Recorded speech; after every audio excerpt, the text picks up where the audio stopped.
Hello my dears, അസ്സലാമു അലൈക്കും. Welcome back to my channel. എന്തൊക്കെയുണ്ട് വിശേഷങ്ങൾ? അപ്പോൾ ഞാൻ രാവിലെ എണീറ്റ് ബ്രഷിങ്ങും കാര്യങ്ങളൊക്കെയാണ് കേട്ടോ പരിപാടി.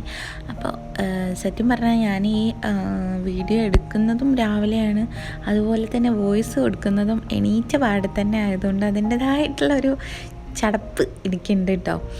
അങ്ങനെ ബ്രഷ് ചെയ്ത് ഒരു ഫേസ് വാഷും ചെയ്ത് നേരെ കിച്ചണിലോട്ട് പോയപ്പോൾ കിച്ചൺ നന്നായിട്ട് മെസ്സി ആയിട്ട് കിടക്കുകയാണ്. ഇന്നലെ എനിക്ക് കിച്ചണ് വൃത്തിയാക്കി കിടക്കാൻ പറ്റിയില്ല. എനിക്ക് അങ്ങനെ കിടക്കുന്നതാണ് താല്പര്യമെങ്കിലും, അതായത് ഞാനങ്ങനെ കിച്ചൺ മെസ്സി ആയിട്ടിട്ട് ഉറങ്ങാറില്ല. എനിക്കത് ക്ലീൻ ചെയ്ത് വെച്ചിട്ട് കിടക്കുന്നതാണ് ഇഷ്ടം. എങ്കിലും എനിക്കെന്തോ അങ്ങനെ ചെയ്തിട്ട് കിടക്കാൻ വേണ്ടിയിട്ട് പറ്റിയില്ല. അപ്പോൾ അതിൻ്റേതായിട്ടുള്ളൊരു മെസ്സി ആയിട്ടാണ് കിച്ചൺ കിടക്കുന്നത്. എനിക്ക് കണ്ടപ്പോൾ തന്നെ സകല മൂടും പോയി. ഒന്നും പിന്നെ എനിക്ക് ഇങ്ങനെ കിടക്കുന്ന കണ്ടാൽ അവിടെ കുക്ക് ചെയ്യാനൊന്നും ഒരു മൂഡുണ്ടാവില്ല. പക്ഷെ ഞാൻ വിചാരിച്ചു എന്തായാലും ഇന്ന് ഫ്രൈഡേ ആണ്, കുക്ക് ചെയ്തേ പറ്റൂ, നല്ല ബിരിയാണിയൊക്കെ ഉണ്ടാക്കാൻ വേണ്ടിയിട്ട് തയ്യാറായിട്ട് തന്നെയാണ് നിൽക്കുന്നത്. അപ്പം ഞാൻ വിചാരിച്ചു നമുക്ക് എത്ര മടിയുണ്ടെങ്കിലും ആദ്യം എന്ത് ചെയ്യുക, കുക്ക് ചെയ്യുന്നതിന് മുമ്പ് ഈ കിച്ചൺ ക്ലീൻ ചെയ്യാൻ വേണ്ടിയിട്ട് നോക്കുക. ക്ലീൻ ചെയ്ത ശേഷമാണ് നമ്മൾ ബിരിയാണിയോ ഫുഡോ ലഞ്ചോ എന്ത് വേണമെങ്കിലും ഉണ്ടാക്കുന്നത് എങ്കിൽ നമുക്ക് ആ ഉണ്ടാക്കുന്ന സംഭവം അത്യാവശ്യം നല്ല രീതിയിൽ ഉണ്ടാക്കാനായിട്ട് പറ്റും. ഇത് മെസ്സി ആയിട്ട് കിടന്ന് ആ മെസ്സി ആയതിനെ മുകളിൽ കൂടെ നമ്മൾ വീണ്ടും മെസ്സി ആയിട്ട് ഉണ്ടാക്കുകയാണെങ്കിൽ മൊത്തം കൊളാവും കേട്ടോ. എൻ്റെ കാര്യം അങ്ങനെയാണ് വരാറ്. ഇനി അങ്ങനെ ഇല്ലാണ്ട് ഉണ്ടാവുമായിരിക്കും. പക്ഷെ ഞാനാണ് ഉണ്ടാക്കുന്നതെങ്കിൽ ഞാൻ പിന്നെ ഇതൊക്കെ ശരിയാക്കണമല്ലോ എന്നൊരു ഇത് എനിക്കുണ്ടാവും. അല്ലെങ്കിൽ ഇത് ശരിയാക്കാണ്ടാണ് ഞാനത് ചെയ്യണമെന്നൊക്കെ ഉള്ള ഒരു പ്രശ്നമുള്ളത് കൊണ്ട് ഞാൻ അതും കൊളാക്കും. അങ്ങനെ ഒരു പ്രശ്നം എനിക്കുണ്ട് ഗൈസ്. അപ്പം ഞാൻ അതും കൊളാക്കും ഇതും കൊളാക്കും. മൊത്തത്തിൽ എനിക്കൊന്നും ചെയ്യാൻ പറ്റില്ല. അപ്പം ഞാൻ എന്ത് വിചാരിച്ചു, ആദ്യം തന്നെ മൊത്തത്തിൽ ക്ലീൻ ചെയ്ത് റെഡിയാക്കി കിച്ചൺ വൃത്തിയാക്കി നീറ്റാക്കിയതിന് ശേഷമാണ് ഞാൻ എല്ലാ പരിപാടിയും തുടങ്ങിയത് ചെയ്യാൻ വേണ്ടിയിട്ട് കേട്ടോ. അങ്ങനെ കിച്ചണൊക്കെ മാഷാ അല്ലാഹ് നീറ്റായിട്ടുണ്ട്. കാണുമ്പോൾ മനസ്സിലാവായിരിക്കും. നീറ്റാക്കിയ ശേഷം ഞാൻ ചിക്കൻ നമ്മുടെ പോരാളി കട്ട് ചെയ്ത് തന്നു കേട്ടോ, നമ്മുടെ സ്പൗസ്. അപ്പോൾ കാക്കു ചിക്കൻ കട്ട് ചെയ്ത് തന്നുകൊണ്ട് തന്നെ എനിക്ക് സിമ്പിളായി. ഞാൻ ആ ടൈം കൊണ്ട് ബാക്കി പരിപാടികളൊക്കെ ചെയ്യാമെന്ന് വിചാരിച്ചു. അപ്പോൾ ഞാൻ അരി വെള്ളത്തിലിടാൻ പോവാണ് കേട്ടോ. ഇന്ന് നമ്മൾ സെല്ല ബസ്മതി റൈസ് അങ്ങനെ തന്നെയല്ലേ, സെല്ല ബസ്മതി റൈസുമായിട്ട് നമ്മൾ എന്താ പറയുക ബിരിയാണി ഉണ്ടാക്കുകയാണ്. സാധാ നോർമൽ ബിരിയാണിയാണ് കേട്ടോ ഉണ്ടാക്കുന്നത്. സാധാ നോർമൽ ബിരിയാണി ചിക്കൻ ഫ്രൈ ചെയ്തിട്ടാണ് ഉണ്ടാക്കുന്നത്. എനിക്ക് സാധാ നോർമൽ ബിരിയാണിത്തെ ചിക്കൻ ഇഷ്ടമാണെങ്കിലും ഫ്രൈ ചെയ്തിട്ട് ചിക്കൻ ആണെങ്കിൽ എനിക്ക് ഒന്നും കൂടെ താല്പര്യം കൂടുതൽ അതാണ് കേട്ടോ. അപ്പോൾ പിന്നെ അങ്ങനെ ചെയ്യാമെന്ന് വിചാരിച്ചു. പിന്നെ കുക്കിംഗ് എന്ന് പറയുന്നത് ഒരുപാട് റെസിപ്പീസ് നമ്മളെ യൂട്യൂബിലും എല്ലായിടത്തും അവൈലബിൾ ആയതുകൊണ്ട് ഞാൻ പ്രത്യേകം കാണിച്ചു തരേണ്ട ആവശ്യമൊന്നുമില്ല. പിന്നെ ഞാൻ ചെയ്യുന്ന കാര്യങ്ങൾ ഇങ്ങനെ കാണിക്കുന്നതന്നേ ഉള്ളൂ. കാര്യം നമുക്ക് എന്താ പറയുക, നമ്മൾക്ക് എല്ലാ ദിവസവും വ്ളോഗ് എടുക്കുമ്പോൾ ഓരോ ടോപ്പിക്കും മാറി മാറി ചെയ്യുമ്പോൾ നമ്മൾ കുക്കിങ്ങും കാര്യങ്ങളൊക്കെ അതിൽ ആഡ് ചെയ്യുന്നു, അത്ര തന്നെ. അപ്പം നമ്മൾ ചിക്കനൊക്കെ മാഗ്നേറ്റ് ചെയ്തിട്ട് സംഭവം ഞാൻ ഇതിലേക്ക് ഇച്ചിരി കളർ ആഡ് ചെയ്തിട്ടുള്ളൂ കേട്ടോ. ഇച്ചിരി എന്ന് പറഞ്ഞാൽ ഒരു പൊടിക്ക് കളർ ആഡ് ചെയ്തിട്ടുള്ളൂ. പക്ഷെ നല്ല റെഡ് കളറായി കിട്ടിയിട്ടുണ്ട്. എൻ്റെ കൈ കണ്ടില്ലേ, കളറ് പോകുന്നില്ല. പിന്നെ എന്താ വെച്ചാൽ ഈ കാശ്മീരി മുളക് പൊടി ആഡ് ചെയ്തിട്ടുണ്ട്, അതിൻ്റെതാണെന്ന് തോന്നുന്നു കുറച്ച്. അങ്ങനെ നമ്മുടെ കുക്കിങ് കാര്യങ്ങൾ പരിപാടികളൊക്കെ ഇങ്ങനെ മുന്നോട്ട് പോയിക്കൊണ്ടിരിക്കുന്നുണ്ട്. അപ്പോൾ ഇന്ന് എനിക്ക് പെട്ടെന്ന് തന്നെ കുക്കിംഗ് തീർക്കേണ്ടതായിട്ടും ഉണ്ട്. കാര്യം എനിക്ക് ഒത്തിരി കാര്യങ്ങൾ ചെയ്യാനുള്ള ഒരു ഡേ ആണ്. എന്താ പറയുക, ഇന്ന് ഭയങ്കര ഒരു ബിസി ആയിട്ടുള്ള ഡേ ആണ്. പ്രൊഡക്റ്റീവായിട്ട് ഞാൻ കാര്യങ്ങൾ ചെയ്യുന്നുമുണ്ട്. എന്താണെന്നറിയില്ല. കാര്യം ബിരിയാണി നമ്മുടെ കാക്കാൻ്റെ രണ്ട് മൂന്ന് ഫ്രണ്ട്സിന് കൊടുക്കാനുണ്ട്. അപ്പം അവർക്കുള്ള ബിരിയാണിയും കൂടി ഉണ്ടാക്കായതുകൊണ്ട് തന്നെ നേരത്തെ പരിപാടി കഴിയണം. കാര്യം ജുമാ കഴിഞ്ഞാൽ അവർ ഫുഡ് കൊണ്ടുപോകാനായിട്ട് വരും. അപ്പോൾ അവർ വരുന്നതിന് മുമ്പായിട്ട് എന്ത് ചെയ്യണം, നമുക്ക് ഫുഡ് റെഡി ആവണം. അത് മാത്രമല്ല, അത് കഴിഞ്ഞ് അതായത് ഫുഡ് കഴിച്ച് കഴിഞ്ഞ ഉടനെ തന്നെ എമി ബേബിയുടെ ക്ലാസ് തുടങ്ങും. അവൻ്റെ ക്ലാസ് 2:30 to 3:30 ആ ഒരു ടൈം ആകുമ്പോൾ അവന് ക്ലാസ് തുടങ്ങും. അപ്പോൾ കുറച്ച് ടൈം ഒരു അത്യാവശ്യം ടൈം നമ്മൾ അവൻ്റെ ക്ലാസ്സിന് വേണ്ടി സ്പെൻഡ് ചെയ്യണം. കാര്യം ചെറിയ കുട്ടിയാണ്, 4 ഇയേഴ്സ് ഓൾഡ് അല്ലേ ആയിട്ടുള്ളൂ. അപ്പോൾ എന്തായാലും അവനെയും ടീച്ചറെയും ഒരുമിച്ച് ഒരിടത്ത് ഇരുത്തിയിട്ട് നമ്മൾ മാറി നിന്നാൽ അവൻ ചിലപ്പോൾ ശ്രദ്ധിക്കില്ല. അവന് മനസ്സിലാവാത്ത കാര്യങ്ങൾ അവന് കേട്ടാലും ചിലപ്പം എന്ന് പറഞ്ഞിട്ടിരിക്കും. മനസ്സിലായോ ഇല്ലേന്ന് എനിക്ക് മനസ്സിലാവും, അവന് മനസ്സിലായിട്ടുണ്ടോ, മിസ്സ് പറഞ്ഞ കാര്യം അവന് മനസ്സിലായിട്ടുണ്ടോ ഇല്ലേന്ന് എനിക്ക് മനസ്സിലാവും. അപ്പം അവന് മനസ്സിലായിട്ടില്ല എന്ന് എനിക്ക് ഉറപ്പാണെങ്കിൽ ഞാനത് വീണ്ടും മിസ്സിൻ്റെ അടുത്ത് മനസ്സിലായിട്ടില്ല എന്ന് ഞാനാണ് പറയുക. അവനത് പറയാനുള്ളൊരു ഇതായിട്ടുമില്ല, അവന് പറയേയില്ല. അപ്പോൾ ഞാനാണ് പറയുക മനസ്സിലായിട്ടില്ല എന്നപ്പം മിസ്സ് 2-3 തവണ ആവർത്തിച്ച് പറഞ്ഞു കൊടുക്കും. ഞാൻ പഠിപ്പിക്കാറുണ്ട് വീട്ടിൽ നിന്ന്. പക്ഷെ നമ്മളെത്ര പഠിപ്പിച്ചാലും കുട്ടികൾക്ക് ഉമ്മമാർ പഠിപ്പിക്കുന്നതിനൊരു അവരെ ശ്രദ്ധിക്കുന്നതിനൊരു പരിധി ഉണ്ടാവും. അതുകൊണ്ട് അവന് വേറെ മിസ്സിനെ വെച്ച് കാര്യങ്ങൾ പഠിപ്പിക്കുന്നുണ്ട്. അപ്പം ഇൻഷാ അല്ലാഹ് അവൻ്റെ ക്ലാസ് നമുക്ക് ഉച്ചക്കാണ് കേട്ടോ സ്റ്റാർട്ട് ചെയ്യുക. അപ്പോൾ ഉച്ചക്ക് സ്റ്റാർട്ട് ചെയ്താൽ 1-2 മണിക്കൂറോളം അവൻ്റെ പഠിപ്പും കാര്യങ്ങളായിട്ട് പോകും. പിന്നെ അവനെ വീട്ടിലിരുത്തി പഠിപ്പിക്കുന്നത് വേറെ. ആ ഒരു സമയം നമുക്ക് സമയം ഒട്ടുമില്ല കേട്ടോ, സമയം തീരെ ഇല്ല എന്നുള്ളതാണ്. ലൈഫ് ഭയങ്കര ബിസി ആയിട്ട് പോയിക്കൊണ്ടിരിക്കുകയാണ് ഇപ്പോൾ.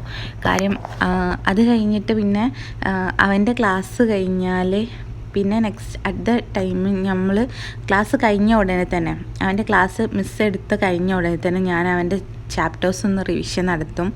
റിവിഷൻ ചെയ്ത് കൊടുത്ത് അവനെ ഒന്നും കൂടി അത് പഠിപ്പിച്ച് കൊടുത്ത് ഒരു ഹാഫ് ആൻ അവറെങ്കിലും ഞാനത് പഠിപ്പിക്കും. അത് കഴിഞ്ഞാൽ പിന്നെ എൻ്റെ ഒരു യുദ്ധമാണ് നടക്കണേ. കാര്യം എൻ്റെ ക്ലാസ്സുകൾ തുടങ്ങുകയാണ്. ഞാൻ നാട്ടിൽ തന്നെ ഉള്ള 2-3 സ്റ്റുഡൻസിന് ഓൺലൈനായിട്ട് ട്യൂഷൻ ക്ലാസ് എടുത്ത് കൊടുക്കുന്നുണ്ട്.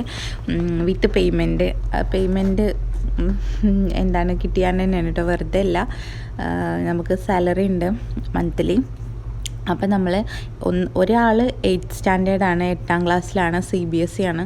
ഒരാൾ 2nd സ്റ്റാൻഡേർഡാണ്. അത് കംപ്ലീറ്റ് ഇംഗ്ലീഷ് മാത്രമേ അറിയുള്ളൂ, കുട്ടിക്ക് മലയാളം അറിയാത്തൊരു കുട്ടിയാണ്. അപ്പോൾ നമുക്കും കുറച്ച് പ്രിപ്പറേഷൻസ് കാര്യങ്ങളൊക്കെ നമ്മളും എടുക്കണം. അപ്പം ഞാൻ 2-3 ഹവേഴ്സ് എന്ത് ചെയ്യുന്നുണ്ട്, എനിക്ക് ഓൾറെഡി ക്ലാസ് കൊടുക്കാനുണ്ട്. അപ്പം നമ്മളൊരു ടീച്ചറായിട്ട് വർക്ക് ചെയ്യുമ്പോൾ നമുക്കറിയാലോ അതിൻ്റേതായിട്ടുള്ള സ്ട്രെസ്സ്. നമ്മൾ ആദ്യം എന്ത് ചെയ്യണം, പ്രിപ്പറേഷൻ ചെയ്യണം. CBSE ആണ്, 8th സ്റ്റാൻഡേർഡാണ്, അതിൻ്റേതായിട്ടുള്ള പ്രിപ്പറേഷൻസ് നമ്മളും എടുക്കണം. അതുപോലെ തന്നെ ബേബിക്ക് കൊടുക്കുന്ന ക്ലാസ്സിനുള്ള പ്രിപ്പറേഷൻസ് അവന് കൊടുക്കണം. എല്ലാം കൂടിയായിട്ട് ഞാൻ അടുക്കളയിലും മറ്റും ഡൈനിങ് ഹാളിലൊക്കെ ഭയങ്കര യുദ്ധമാണ് കേട്ടോ. അത് സത്യം പറഞ്ഞാൽ എൻ്റെ ഹസ്ബൻഡ് ഫുഡിൻ്റെ കാര്യം, ഞാൻ ഫുഡ് എടുത്ത് വെക്കുക എന്നുള്ളത് മാത്രമേ ഉള്ളൂ. പിന്നെ ഫുഡ് കഴിച്ച് ഞാൻ ഇവിടുന്ന് അങ്ങോട്ട് പോയാൽ ബാക്കി എടുത്ത് വെക്കുന്നതും ഇവിടെ സെറ്റ് ചെയ്യുന്നതും വൃത്തിയാക്കുന്നതും ഒക്കെ അവരാണ് കേട്ടോ. കാക്ക ആണ് ഒക്കെ ചെയ്യുന്നത്. കാരണം എനിക്ക് ടൈമില്ല, ഞാൻ ഓടിയാണ് കിടന്ന്. അങ്ങനെ നമ്മൾ ഫുഡ് എടുത്തിട്ടുണ്ട്. ഫുഡ് അവരുടെ ഫ്രണ്ട്സിനുള്ളത് നമ്മൾ കൊടുത്തയച്ചു. അതിനുശേഷം നമുക്ക് കഴിക്കാനുള്ള ഫുഡ് നമ്മൾ എടുക്കാനും. ബിരിയാണിക്ക് ടോപ്പ് ക്ലാസ് ആയിട്ടുണ്ട് കേട്ടോ. അതിനെക്കുറിച്ചൊന്നും പറയാനുള്ള ടൈം എനിക്ക് കിട്ടിയിട്ടില്ല. അങ്ങനെ പിന്നെ അത് കഴിഞ്ഞാൽ ആ ഒരു 2-3 ഹവേഴ്സ് എൻ്റെ ബേബിയുടെ ക്ലാസ് കഴിഞ്ഞ് എൻ്റെ ക്ലാസ്സും കൂടെ കഴിഞ്ഞാൽ നമസ്കാരം കാര്യങ്ങൾ അതിനിടയ്ക്ക് അതും വേണം. അപ്പം നമസ്കാരവും ഖുറാനത്തും കാര്യങ്ങളൊക്കെ കഴിഞ്ഞ് പിന്നെ ഞാൻ ക്ലാസ്സിനിരിക്കണം. ഞാൻ ഓൾറെഡി പഠിക്കുന്നുണ്ട്.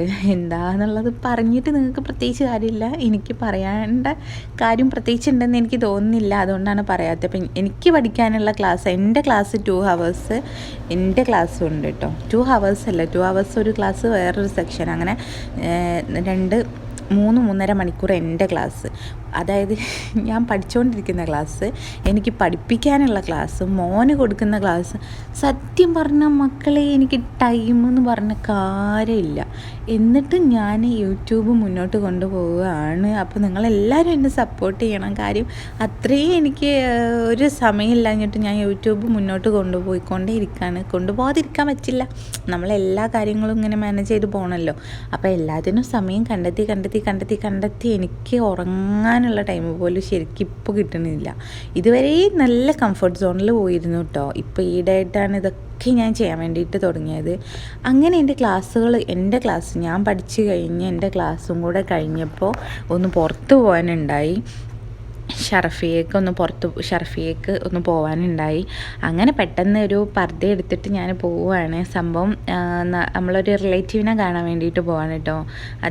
മൂപ്പര് എൻ്റെ സൗദിയിലേക്ക് വന്നപ്പോൾ ഷർഫിയ ഉണ്ടെന്ന് പറഞ്ഞപ്പോൾ നമ്മൾ കാണാനായിട്ട് പോവുകയാണ്. അങ്ങനെ നമ്മൾ ഷർഫിയിലോട്ട് പോയിക്കൊണ്ടിരിക്കുകയാണ് കേട്ടോ. അങ്ങനെ യാത്രാ സംബന്ധമായ കാര്യങ്ങളൊക്കെയാണ്. അവിടെ എത്തി സംസാരിച്ച് കുറച്ച് ടൈം അവിടെ സ്പെൻഡ് ചെയ്ത് നമ്മൾ തിരിച്ചു പോരുകയാണ്.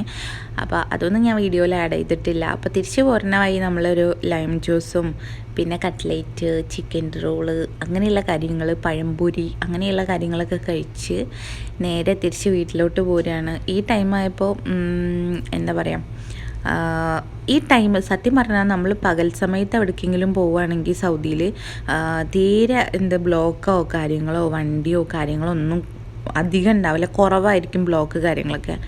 ഈ സമയമാകുമ്പോൾ ഭയങ്കര ബ്ലോക്കാണ് കാര്യങ്ങളാണ്. കാര്യം പകൽ നല്ല ചൂടും വെയിലും കാര്യങ്ങളായതുകൊണ്ട് ഈ ഫാമിലിയൊക്കെ പുറത്തിറങ്ങുന്നത് കൂടുതലും നൈറ്റാണ് കേട്ടോ. നമ്മളാണെങ്കിലും അതെ, ഏതൊരു ഫാമിലി ആണെങ്കിലും നൈറ്റാണ് കൂടുതലായിട്ടും പുറത്തിറങ്ങുക. അല്ലെങ്കിൽ ഇവിടെ നൈറ്റാണ് പൊതുവെ പുറത്തിറങ്ങുക. പക്ഷേ കൂടുതലും ഈ വെയിൽ കാരണം ഇപ്പോൾ ഫാമിലീസൊക്കെ നൈറ്റാണ് പുറത്തിറങ്ങുന്നത്. അതിൻ്റേതായിട്ടുള്ള ബ്ലോക്ക് കാര്യങ്ങളൊക്കെ ഉണ്ട്. നല്ല ബ്ലോക്കും കാര്യങ്ങളൊക്കെ ഇങ്ങനെ അതിക്രമിച്ച് നമ്മൾ പോവുകയാണ്. അങ്ങനെ ഏതായാലും ഇതൊരു ഷോപ്പിംഗ് മോളാണെന്ന് തോന്നുന്നു. നല്ല ഭംഗിയുണ്ട് കാണാനായിട്ട്. അപ്പോൾ അങ്ങനെ വീഡിയോയിൽ ജസ്റ്റ് ഇങ്ങനെ ആഡ് ചെയ്തു എന്ന് മാത്രം. വീഡിയോ ഒത്തിരി ലെങ്തി ആവാണ്ട് ഞാൻ നോക്കിയിട്ടുണ്ട്. ഒരുപാട് വീഡിയോ ഞാൻ ഇന്ന് എടുത്തിട്ടുണ്ട് ഇങ്ങനെ എഡിറ്റ് ചെയ്യാൻ വേണ്ടിയിട്ട്. എല്ലാം കൂടി ഞാൻ ഉൾപ്പെടുത്തിയിട്ടില്ല. കാര്യം ലെങ്തി ആവണ്ടെന്ന് വിചാരിച്ചിട്ടാണ് കുറച്ചൊക്കെ ആയിട്ട് ഇങ്ങനെ ആഡ് ചെയ്ത് കൊടുത്തതാട്ടോ. അപ്പം ഇങ്ങനെയൊക്കെയാണ് എൻ്റെ ലൈഫിലെ ഒരു ദിവസം എന്ന് പറയുന്നത് കടന്നു പോകുന്നത്. അങ്ങനെ ഞാൻ കാറിലിരുന്ന് ഉറക്കം തൂങ്ങുകയാണ് ഗൈസ്. അങ്ങനെ നമ്മൾ ലൈമും കാര്യങ്ങളൊക്കെ കുടിച്ച് ഉറക്കം തൂങ്ങി ഏതായാലും വീട്ടിലേക്ക് പോയിക്കൊണ്ടിരിക്കുകയാണ്. വീട്ടിലെത്തി ഞാൻ ഉറങ്ങുന്നുള്ള അവസ്ഥയിലായിട്ടുണ്ട്. ഇപ്പോൾ ഫുഡൊക്കെ അത്യാവശ്യം കഴിച്ച കാരണം എനിക്ക് ഇനി ഒന്നും വേണ്ട. അതുകൊണ്ട് നേരെ ചെന്ന് കിടന്നാൽ മതി. മാഷാ അല്ലാഹ്, അതാ ഇപ്പോൾ പറയാനുള്ളൂ. അങ്ങനെ നമ്മൾ നമ്മുടെ ഹോം സിറ്റിയിൽ എത്തിയിട്ടുണ്ട്. അങ്ങനെ നമ്മുടെ ഹോം സിറ്റിയിലെത്തി എമ്മി ബേബി കാറിൻ്റെ മേലെ കയറിയിരിക്കുകയാണ്. അപ്പം അത്രയേ ഉള്ളൂ. Bye, good night.